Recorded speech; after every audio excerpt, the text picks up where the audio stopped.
민중이라는 건 어리석은 거기 때문에 말이야. 이 민중이라는 그렇게 쉬운 건 줄을 내가 알아. 그렇지만 그래도 나는 민중을 믿습니다. 그들이 그렇게 속아 넘어가기 쉽긴 쉽지만 그들의 가슴 속엔 역시 참이 있습니다.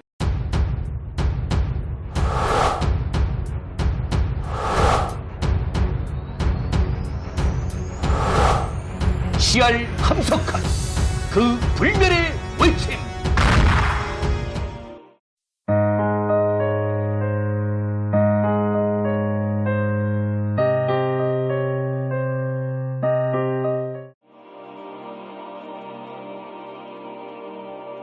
내가 맞은 8.15 소극적 반항. 나는 일제시대에는 생각이 지금과 적지 않이 달랐습니다. 그것은 반드시 나만 아니라 많은 사람이 일반적으로 그렇지 않았을까 생각되는 점입니다마는 하여간 내가 보기에도 나는 지금과는 달랐습니다. 지금 나는 사람의 삶을 전체의 자리에서 생각하고 있습니다마는 그때는 아직 개인의 자리에서 생각하고 있었습니다. 개인이 바로 되면 사회는 저절로 바로 된다. 따라서 개인을 바르게 하는 것이 근본적이요 급선무라고 생각하던 때입니다. 그랬기 때문에 3.1운동이 기대했던 목적을 이루지 못하고 실패로 돌아가고 일제의 세력이 거의 확호부동한 것으로 보이게 되자 나는 그 악의 세력을 몰아내기 위하여 적극적인 투쟁을 하자는 생각은 감히 엄두도 내지 못했고 다만 종교와 교육과 농촌운동을 통해서 하는 소극적인 반항을 하려고 했을 뿐이었습니다. 그것이 나의 오산시대 10년 동안의 일입니다. 그러다가 단말마의 파락을 하면서 멸망의 길을 내리닫는 일본 군국주의 독재정치의 압박정책이 극도에 달하여 학생들과 가슴을 열고 마주 앉자던 교실에서조차 숨이 가빠지는 것을 느끼게 되자 나는 그 이상 더 견딜 수가 없어 거기서 죽어 묻히자고 자타가 다 같이 허락하고 있었던 오산을 하는 수 없이 떠나게 됐습니다. 남이 보기에는 강해서 그랬던 것 같이 혹 보였는지 모르나 나 자신으로서 고백한다면 강해서보다는 약했기 때문이라고 해야 옳을 것입니다. 나는 본래 마음이 약한 사람입니다. 그렇기 때문에 3.1운동 이후의 일도 마찬가지 약함으로 설명해야 할 것입니다. 들어가기 어려운 관립학교를 만세 이후 남들이 거의 다 도로 들어가 다니는 것을 졸업을 겨우 한 해 앞두고 그만두고 만 것이 남 보기에는 굳센 뜻이 있어서 한 것 같이 보였는지 모르지만 나 자신으로서는 감히 그런 것이 아닙니다. 다만 내 양심에 어제 있는 힘 다해서 부른 만세를 오늘 다시 한번 배반하고 나왔던 그 권세 앞에 가서 잘못된 것이라 부인할 수가 없었어. 차마 그럴 수가 없어서 한 것뿐이었습니다. 이제 오산을 나오는 것도 마찬가지 심정에서입니다. 감히 일본 제국주의에 반항을 한다기보다는 가르치는 교사라는 물건이 학생들 앞에서 일본 말로 일본 사람 행세를 하는 것이 더구나도 정말 일본 사람이 되는 것이 옳은 일이라는 확신이 있어서 한다면 또 몰라도 그렇지 않은 것은 피차서로 빤히 알면서 다만 목숨 하나가 아까워서 거짓 연극을 하고 있는 것이 차마 인간 양심에 허락이 되지 않아서 할 수 없어서 못한 것뿐입니다. 그래서 오산을 떠나면서도 떠나지를 못해 2해 동안을 거기 머뭇거리고 있었습니다. 무엇을 온통 잃어버린 심정으로 길거리를 오고 가며 언젠지 모르게 굴원의 어부사를 외고 또 외워 다 따로 외게 된 것이 이때의 일입니다. 일본식으로 창시를 하라는 기한의 마지막 날이 되던 날, 임종이 가까운 아버지 앞에서 단 둘밖에 없는 형제끼리 마지막 의논을 하다가 저는 고치겠다는데 나는 감히 그러자는 말이 나오지 않아 감히 죽을 각오를 했다는 것도 아니지만 나는 아니 고치겠다 선언을 하고 서로 딴 길을 걷기로 했습니다. 그러고 얼마 아니 있다가 나는 내 권속을 데리고 평양 만경대 앞 송산리로 나갔습니다. 송산 농사학원. 송산리로 나간 것은 나로서는 있는 용기를 다해서 한 일이었습니다. 거기 송산고등농사학원이란 것이 있었습니다. 지금 한월고등학교 교장으로 계신 김두혁 선생이 일찍이 조만식 선생님의 뜻을 받아서 세운 학교인데 덴마크의 국민고등학교를 본받아 사람을 길러보자는 것이었습니다. 그래서 농사학원이라고 했습니다. 그런데 사정에 의해서 그것을 경영할 수 없어서 누구나 원하는 이에게 넘겨주겠다는 소식을 듣고 친구를 통해 그것을 인계해 맡기로 했습니다. 오산 10년의 생활하고 책 사고 남겨 약간 저축해 두었던 전부를 톡 털어가지고 나와서 그것을 맡았습니다.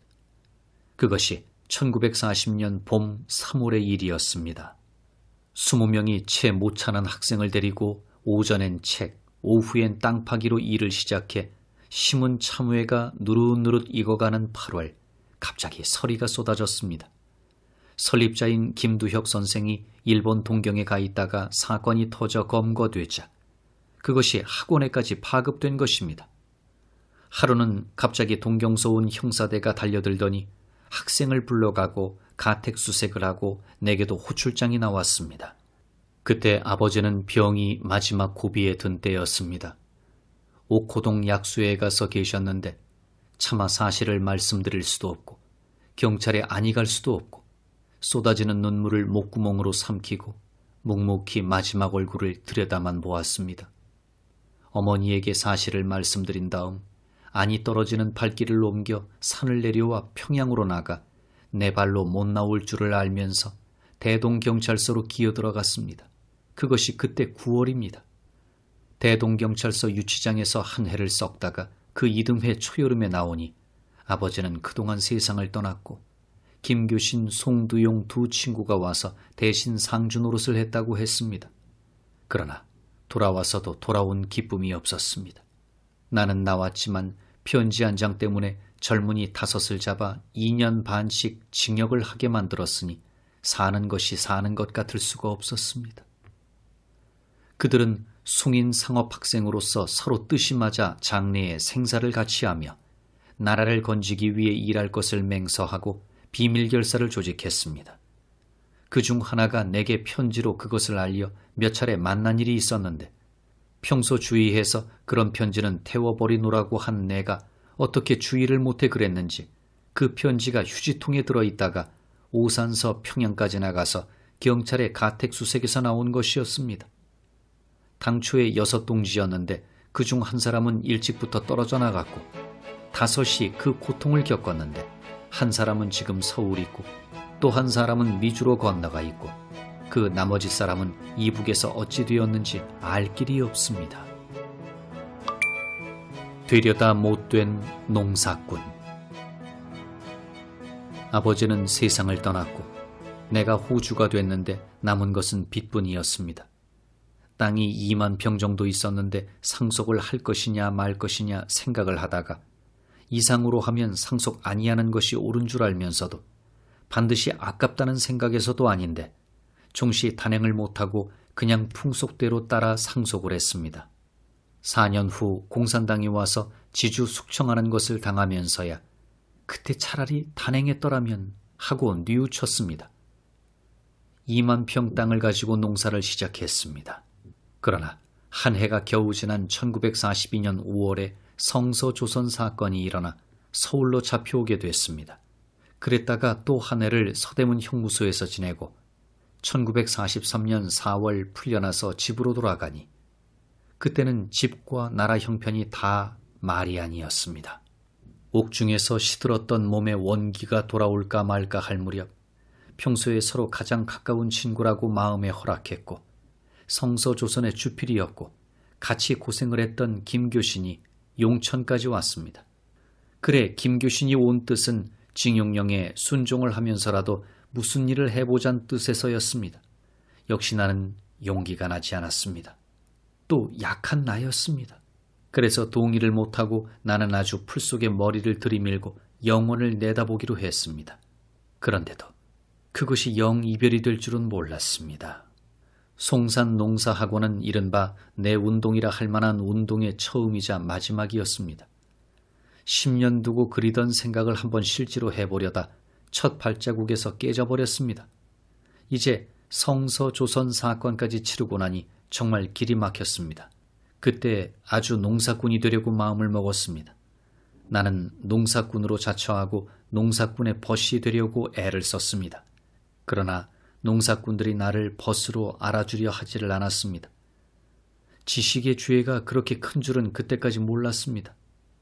말만 아니라 서로 품앗이가 돼야 농사꾼의 친구겠는데 책상 물림과 누가 품앗이를 하겠습니까? 또 말조차도 동무가 될 수 없었습니다. 아버지는 한의사였기 때문에 살아계실 동안 사랑에는 늘 마을 손님이 끊이지 않았습니다.